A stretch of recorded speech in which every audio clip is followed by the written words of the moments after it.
Bonjour, Jean-François Timsit, bienvenue sur ce webinaire SRLF sur le Covid-19. Je vais vous montrer en une petite dizaine de minutes quelques points épidémiologiques, cliniques et thérapeutiques qui peuvent aider au quotidien. Et puis, je laisserai la parole on va discuter ensuite, et puis je laisserai la parole à Ferhat Mediani, puis on pourra discuter pas mal de temps à la fin. Donc voilà quelques points très rapides concernant le Covid-19 à l'heure actuelle, où vous en entendez beaucoup parler, donc on va peut-être pas forcément faire de l'épidémiologie très détaillée, parce que les journalistes en font toute la journée. Ce qu'on peut dire sur l'épidémie chinoise, c'est que manifestement, c'est une maladie qui est extrêmement différente en fonction de l'âge. Et vous voyez que les taux de mortalité tels qu'ils étaient mis sur l'épidémie de Wuhan, avec 44 000 cas, et tels qu'ils sont mis maintenant à droite, avec l'ensemble de l'épidémie chinoise, montrent une augmentation de la mortalité liée à l'âge qui est absolument considérable. Autant c'est une maladie extrêmement bénigne jusqu'à 30, 40 ans, autant à partir de 50, voire 60, 70, on a des taux de décès qui sont relativement élevés, aux alentours de 30%. Et donc un certain nombre de formes graves qui sont problématiques. Grosso modo, pour ce qui est des formes symptomatiques, on a 4 cas sur 5 qui vont être peu sévères, avec essentiellement un rhume, voire des signes respiratoires, mais relativement discrets, une toux relativement incoercible. Des formes sévères avec environ 20% des cas, 15% vont rester en salle avec un petit peu d'oxygène, 5% vont avoir besoin de soins intensifs, et on arrive à des chiffres globaux de mortalité qui sont aux alentours de 2,5% en globalité. Mais vous voyez que les populations âgées, ce qui probablement explique l'épidémie italienne, sont particulièrement à risque de décéder. Le R0 est très discuté dans la littérature. Manifestement, il est en moyenne aux alentours de 2,7. Le R0, ça veut dire le nombre de cas qui sont transmis par un malade à d'autres personnes. Pour bien entendu d'autres maladies infectieuses, il peut être beaucoup plus important. Celui-là, il est 2 fois plus élevé que celui de la grippe, environ 3 fois plus élevé que celui de la grippe environ. Il est assez stable. Manifestement, un certain nombre de malades sont des malades qui ont des charges virales très importantes et qui diffusent beaucoup. Et on a tous vu, ou on va voir, tous des clusters de familles. Et généralement, quand on voit arriver un membre de la famille, on voit arriver 3, 4, 5 membres de la famille très rapidement à la suite. Donc probablement un certain nombre de gens qu'on appelle des super spreaders, ce qui est tout à fait discutable comme terme, qui diffusent le virus de façon assez rapide.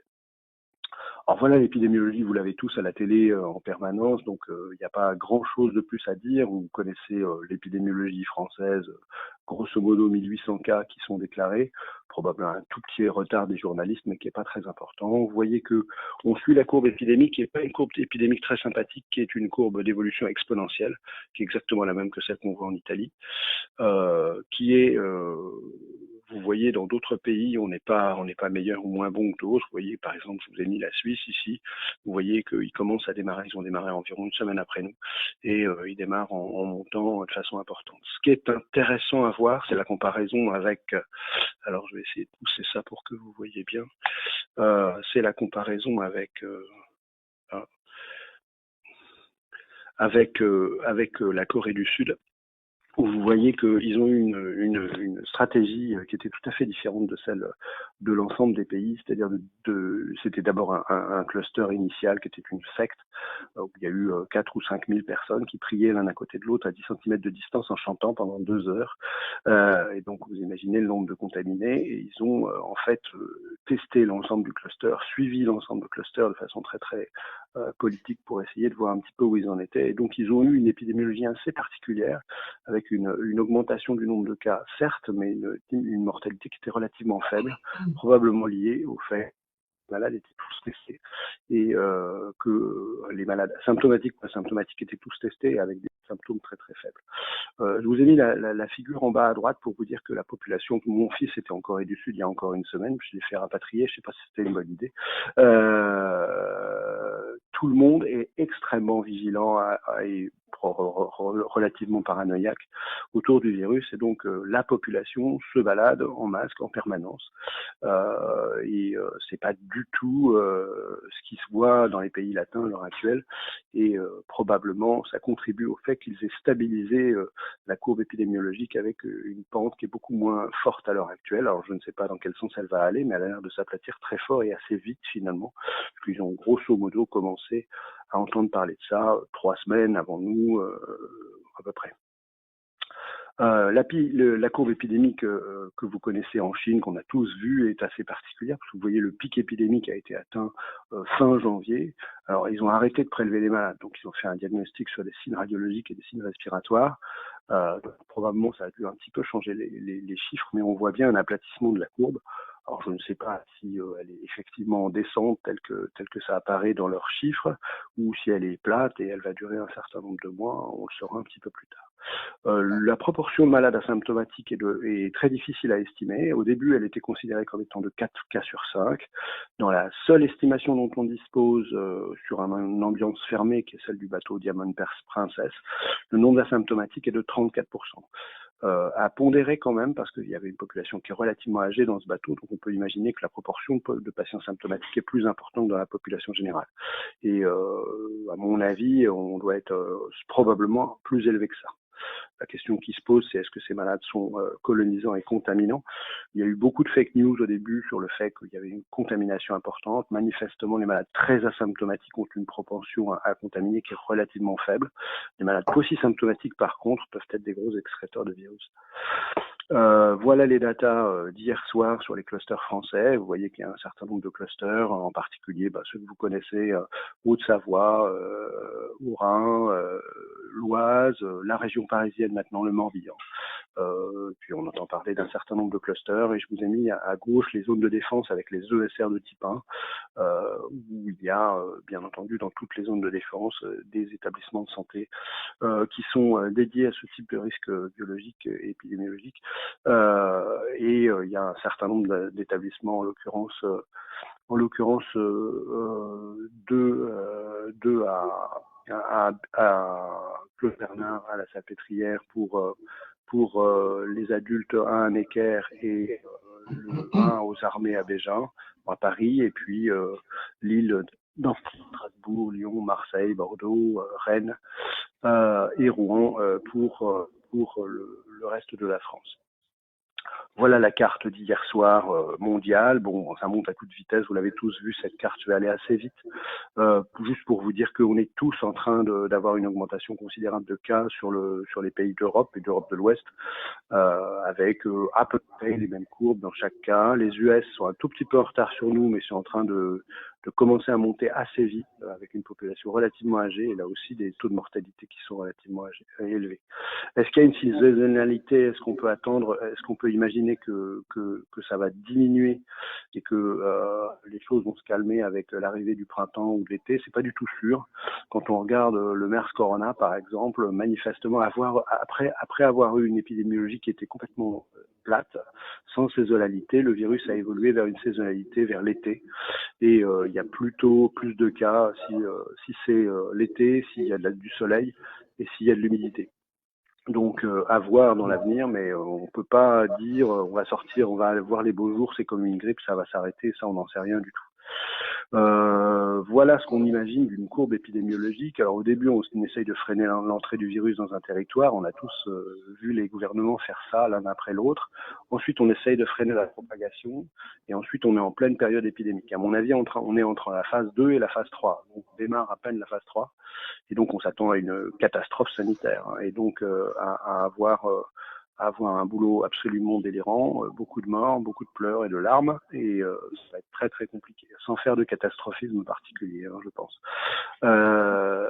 Donc le propre de ce début de phase 3, et pour nous, ce qui est très important en tant que professionnels de santé, c'est que généralement on n'arrive pas à contraindre l'épidémie, elle va avoir lieu, mais ce qu'on sait faire, ou ce qu'on peut faire, en améliorant la prévention, c'est étaler la période épidémique, et de ne pas avoir des pics très élevés, mais par contre des durées d'épidémie qui peuvent être relativement plus longues et donc plus étalées, donc plus supportables pour un système de santé. On s'attend de toute façon à au moins 4 ou 5 mois de pic épidémique, et on est à peine au tout début de l'histoire, à mon avis. et à la vie de tout le monde d'ailleurs.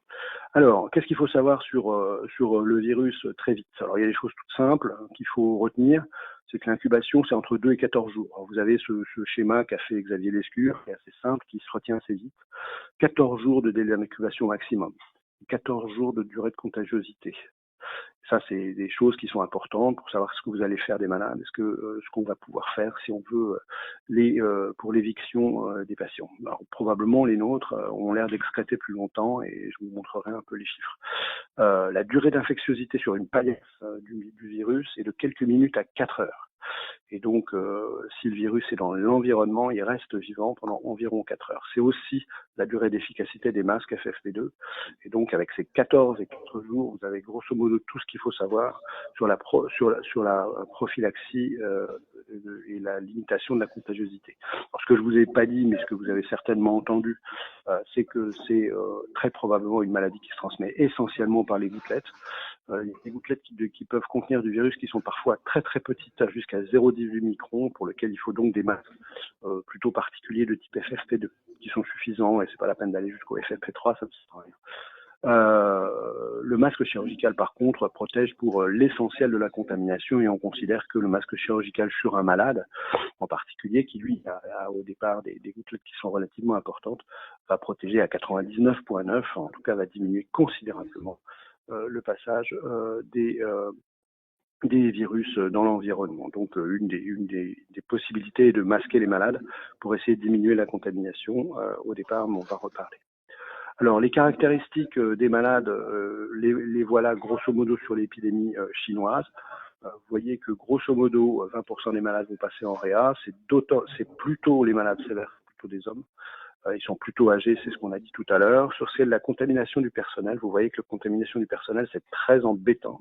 Et il y a beaucoup de personnel qui sont contaminés, et donc beaucoup de personnel qui vont à la maison pendant 15 jours, ce qui est un gros problème.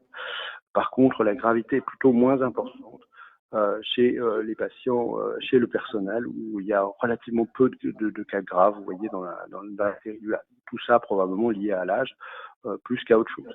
Bien entendu, les comorbides sont très importants et on voit de plus en plus de patients relativement obèses ou en grand surpoids. Et je pense que c'est un autre facteur de risque qui n'est pas très bien décrit dans l'épidémie chinoise, parce qu'ils sont probablement pas très obèses, mais qu'on voit apparaître en Europe, qui est tout à fait important. Alors les signes d'appel, ils sont très simples, hein. C'est un gros rhume avec de la fièvre. Vous voyez qu'il y a quand même quelques signes digestifs. Parfois des diarrhées, des vomissements, et puis rien d'extraordinaire, un petit peu de douleur abdominale. Donc il ne faut pas se faire piéger par certains malades qui ont quand même quelques douleurs abdominales, qui sont partis sur une exploration digestive, et chez qui on s'aperçoit en regardant bien la radio qu'ils ont un syndrome interstitiel. Donc faites attention, c'est ces malades-là qui, dans certains cas, ont contaminé les urgences. Donc un des leitmotifs pour moi, c'est de ne plus jamais aller voir un malade qui est aux urgences, dans l'hôpital, pour n'importe quelle forme sévère que ce soit, en tout cas pour nous, mais c'est probablement vrai aussi pour tous les urgentistes, sans masque de type chirurgical. Déjà au moins, on se protège à plus de 99%, c'est déjà pas mal. Je vais commencer moi par des petites questions. Est-ce que vous avez observé des co-infections virales? C'est-à-dire qu'est-ce que si on a diagnostiqué une grippe chez un patient, on peut être certain que le patient n'a pas de coronavirus? Ou est-ce qu'il reste encore un point d'interrogation et il faut éliminer avec le prélèvement la PCR? Oui, c'est une question qui est importante. Au début, on croyait que l'un empêchait l'autre. En fait, dans le cluster rhône-alpin, il y a eu beaucoup de malades avec H1N1 et coronavirus. Nous, on a eu 2 malades au moins avec Mycoplasma pneumoniae. On a très souvent une co-infection, donc vous ne pouvez pas du tout éliminer le diagnostic avec un diagnostic d'infection virale surajouté. Par rapport à une grippe grave, j'ai plutôt l'impression que les surinfections bactériennes initiales sont moins fréquentes. Nous, sur nos 20 malades maintenant, on a eu 2 cas immédiats, un hémophilus et un staph doré de contamination initiale, mais relativement modeste. Donc généralement on démarre comme une pneumonie communautaire habituelle de type Claforan-Rova, avec un film arrêt, et les cultures sont généralement négatives. Alors, on a eu assez peu de malades avec des co-infections par rapport aux grippes graves où on a quand même plus que 50% de malades qui sont co-infectés initialement. Donc pour bactéries en tout cas, les co-infections bactériennes ne sont pas très fréquentes. Encore une fois, méfiez-vous de Aspergillus fumigatus. Le premier malade a eu Aspergillus à 4 jours, hein, donc et d'autres germes nosocomiaux qui sont arrivés ensuite, qui venaient, enfin nosocomiaux ou communautaires d'ailleurs, qui ont posé un certain nombre de problèmes. Donc un des faits importants, c'est de bien garder en tête que si le malade a une montée de noradrénaline au-delà de ce qu'on voit dans la sédation profonde, ils sont très souvent surinfectés et ça survient au bout de quelques jours, hein, ça va assez vite. Okay. Voilà pour la réponse. Merci.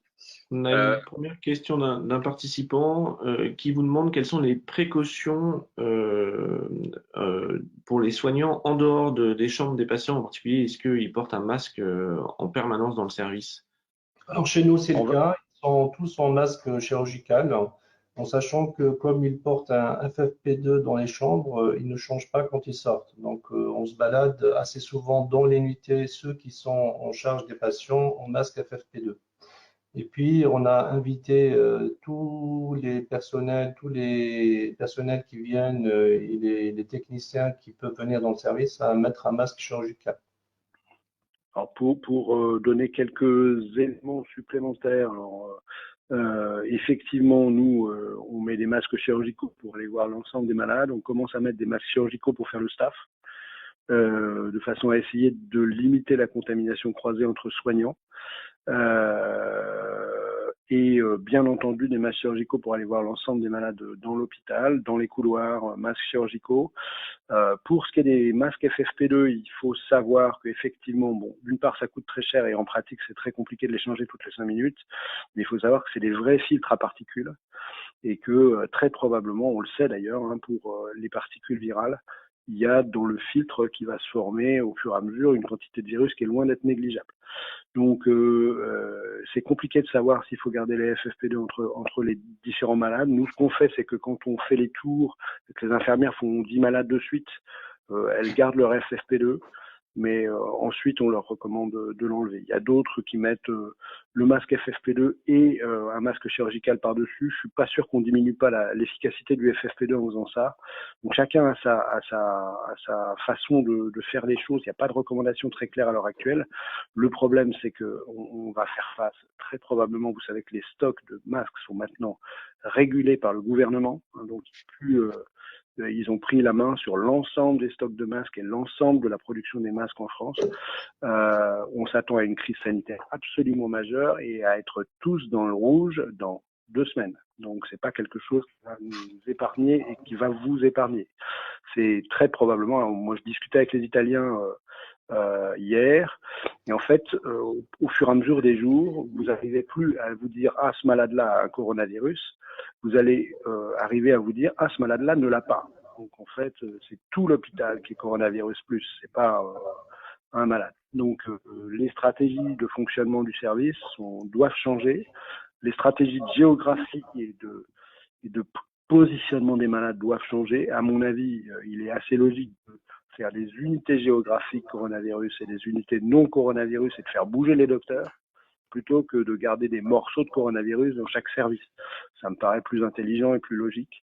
Mais par contre, on a effectivement déjà commencé à bien sûr, comme Ferrat, doubler les gardes, impliquer nos collègues anesthésistes réanimateurs. On arrête de jouer là. On n'est pas du tout dans une stratégie où on peut, je pense qu'on rentre dans une médecine de catastrophe là, donc on est très clair. Je suis pas catastrophiste. Hein. Là, il y a eu déjà cellule de crise hier soir. On a arrêté toute la programmation de l'ensemble des malades. On a complètement transformé la salle de réveil en salle de réanimation. Moi, j'ai étendé mon service de 20 à 26 cette nuit, 32 possibles, puis 38. L'ensemble de la Réachir a basculé sur une salle de réveil qui a été complètement condamnée et la SSPI se fait des blocs opératoires en limitant, on a complètement annulé l'ensemble du programme programmé, sauf la chirurgie oncologique et la chirurgie cardiaque de pontage. C'est tout ce qui reste. Et ça va nous tomber dessus l'un derrière l'autre, tous. Donc la dernière chose que je voulais rajouter, c'est que la communication avec les équipes de soins est très importante. La participation de l'équipe d'hygiène est fondamentale. Il faut que vous ayez des bonnes relations avec eux. Avec le service de maladies infectieuses est fondamentale, et très vite avec vos collègues. Au début, ils se sentent complètement exclus du problème. Ils se disent ouais, ils nous emmerdent avec leurs trucs. Et ça va pas durer. Et il va falloir communiquer avec eux, leur apprendre ce que c'est cette maladie. Ils vont devoir mettre la main à la pâte. Ils vont pas rester à l'extérieur. Je crois franchement qu'on fait une catastrophe. Une première question sur le moment où on peut lever l'isolement, et puis une question en lien, est-ce qu'on peut se réinfecter au coronavirus? Pour lever d'isolement, plus les malades sont graves et plus ils excrètent. Donc probablement au moins 14 jours, et ce qui était recommandé pour l'instant, c'était 14 jours de RT-PCR négatif. Ça c'est la première, c'est relativement, enfin 2 PCR à 7 jours d'intervalle. Ça fait pas tout à fait 14 jours de PCR négatif. Donc c'est assez long. On ne sait pas encore si ces virus sont vivants ou morts. Donc on va apprendre ça dans quelques jours, je pense. La deuxième question c'était? Est-ce qu'on peut se réinfecter? Alors oui, il semblerait qu'en Chine, il y a eu un certain nombre de cas de réinfection. Alors, on ne sait pas s'ils sont partis trop tôt et qu'ils sont finalement eu une récurrence, mais toujours est-il que les virus qui ont été isolés étaient génétiquement un peu différents. Il n'est pas du tout sûr qu'on ait une protection complète. Et c'est peut-être un peu comme la grippe, on est complètement naïf au début, on a une protection partielle et probablement une réinfection possible l'année d'après, donc ça doit marcher à peu près pareil. Mais oui, réinfection possible. On a pas mal de questions toujours sur les précautions contact et hygiène. On a des questions, est-ce qu'il faut utiliser une tenue à usage unique, donc jetable? Est-ce qu'il faut porter des gants? Non seulement il faut que ça soit à usage unique, mais il faut qu'elle soit imperméable, notamment quand on prend en charge et quand on est au contact du patient. Quand on rentre dans la chambre et qu'on fait d'autres soins qu'on peut faire une infirmière pour préparer un pousse-seringue ou des choses, on n'a pas forcément besoin de ce matériel-là, mais on a besoin de surblouses qui soient imperméables. Et les gants, c'est impératif. Et le déshabillage dans la chambre et la sortie de la chambre est très important parce que les procédures veulent qu'on essaie d'éviter de toucher avec des objets souillés les planches pour rentrer et sortir de la chambre. On voit, vous nous avez présenté les données chinoises, on a parfois l'impression qu'il y a un petit peu de décalage entre ce que vous présentez, vous, dans vos réanimations et les données chinoises. Est-ce que vous, c'est une impression que vous partagez? Est-ce que vous avez plus d'informations sur les données italiennes? Est-ce que on peut comparer les données chinoises, italiennes, françaises? Je pense qu'on va, les Italiens ont ricané, enfin les Chinois au début ont ricané un peu, on se disait mais ils n'ont pas très bien fait. En fait, ils ont fait très paramilitaire. Mais pas si mal. Les Italiens, ils ont une mortalité importante. Ils étaient complètement dépassés par les événements au début, avec beaucoup de contamination du personnel et probablement une contamination nosocomiale qui était loin d'être négligeable. Et ils ont une mortalité élevée parce que les malades sont plus vieux qu'en Chine. Et avec une casse assez effroyable. Ce qu'on voit, c'est que c'est des ARDS qui sont assez longs. Hein. C'est des malades qui sont, comme on a pris, comme Ferrat, des malades entre 30 et 70 ans. C'est des malades qui sont des malades qu'on va garder très longtemps. Pour l'instant, on n'a extubé personne. Pour l'instant, les morts n'ont été que des limitations thérapeutiques sur des vieilles personnes qu'on a décidé de ne pas ventiler invasivement. Donc, on est parti pour des semaines et c'est très très embolisant. Donc, il y a et malheureusement, ce qu'on voit, c'est que les formes sur lesquelles on aurait de l'oxygène et on se dit bah ouais, ça va passer, on va les sortir. Bah nous, au bout de 3 jours, ils s'aggravent et on les ventile.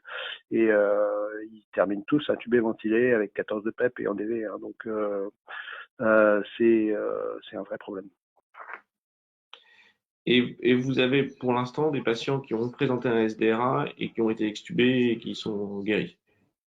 On a eu un seul pour l'instant aucun malade intubé qui a été extubé et guéri. Le malade que je vous ai montré tout à l'heure est un malade qui est allé jusqu'à un optiflow important. Il a 30 balais, il est très monodéfaillant et il est passé à travers.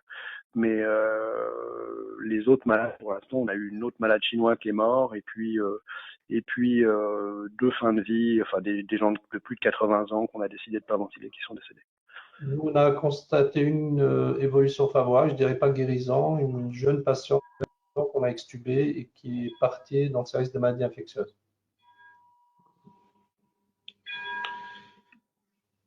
Encore une fois, pour aucun des malades, on a envie d'arrêter. C'est comme des grippes graves qu'on sort. Je pense qu'il faut juste de la patience.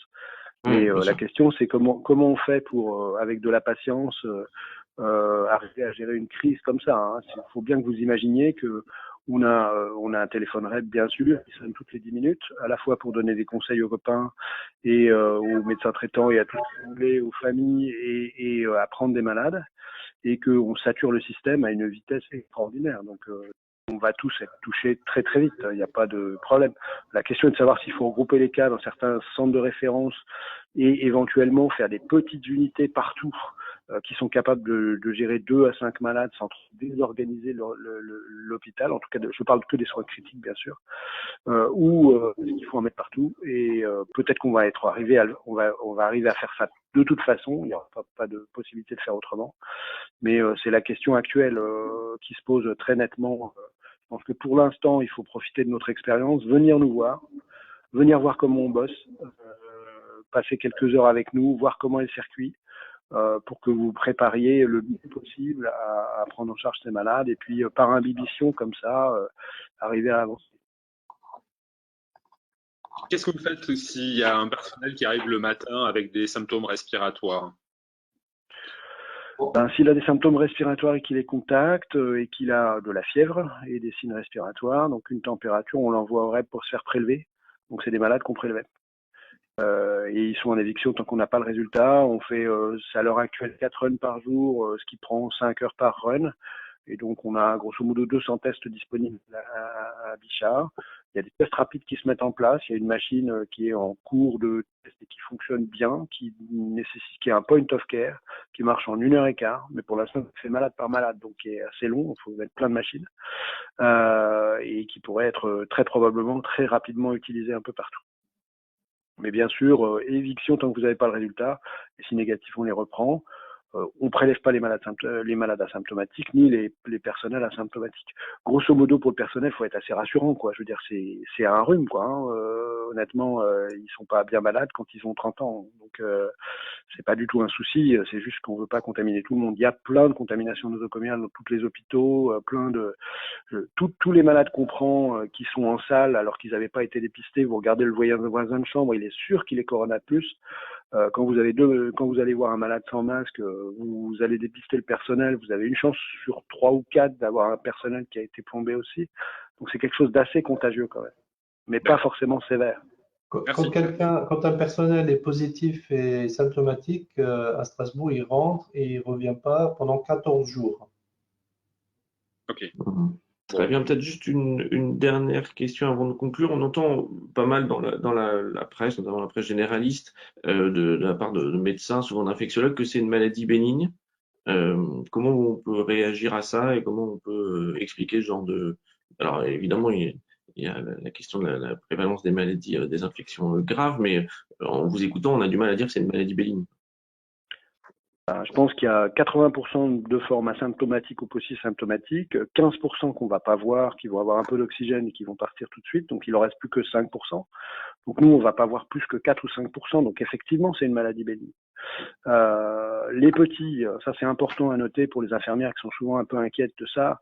Les petits, c'est vraiment de la maladie infantile qui fait pas grand-chose, quoi. Il y a eu quasiment aucun mort dans le monde qui soit des petits. Et donc ça c'est vraiment important. Les réa pédiatriques vont pas être impactés, donc pourront peut-être nous donner un coup de main aussi. Hein. Donc voilà.